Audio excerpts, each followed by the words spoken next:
Here is Colonel Doug Macgregor, a former senior advisor to the Secretary of Defense. Thank you for joining us. Why do you think Putin is doing this? What is his end game? Well, Vladimir Putin is carrying through on something that he's been warning us about, at least for the last 15 years, which is that he will not tolerate U.S. forces or their missiles on his borders, much as we would not tolerate Russian troops and missiles in Cuba. And we ignored him, and he finally acted. He was not going to allow Ukraine under any circumstances to join NATO. And what's happened now is that the battle in eastern Ukraine is really almost over. All the Ukrainian troops there have been largely surrounded and cut off. You have a concentration down in the southeast of 30 to 40,000 of them.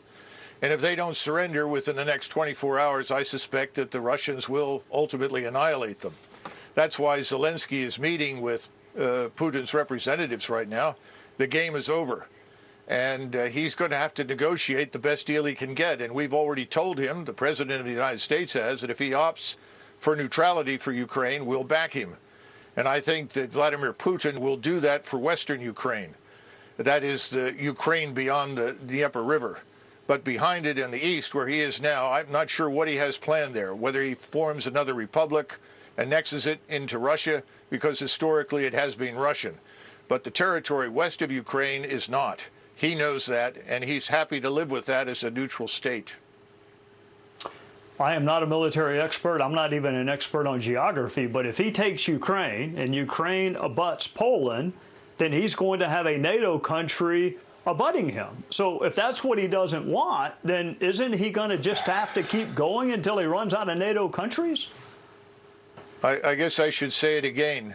He has no interest in crossing the Dnieper and heading west to the Polish border. I think you're going to find from these negotiations he's quite willing to neutralize that territory on the Austrian or the Finnish model. Right now, Russia already touches Estonia and part of Latvia. White Russia, of course, touches Lithuania. He's not interested in going to war with us, and he has an army that's too small for that purpose. And he knows it. His economy is smaller than that of South Korea's. So this is not something that he's looking for. We are imputing to him things that he does not want to do in our usual effort to demonize him and his country. We need to remember that Ukraine is fourth from the bottom of 158 countries in the world as corrupt. Russia is perhaps 3 or 4 places above them. This is not the liberal democracy, the shining example that everyone says it is. Far from it. Mr. Zelensky has jailed journalists and his political opposition. I think we need to stay out of it. The American people think we should stay out of it. The Europeans think we should stay out of it. And we should stop shipping weapons and encouraging Ukrainians to die in what is a hopeless endeavor.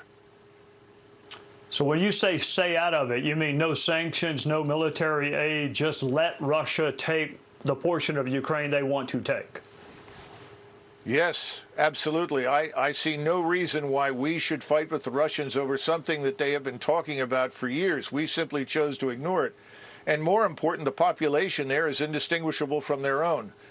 You know, the thing that's so disturbing is that on the one hand, we will not send our forces to fight, but we are urging Ukrainians to die pointlessly in a fight they can't win. We're going to create a far worse humanitarian disaster than anything you've seen thus far if it doesn't stop. Thank you for joining us.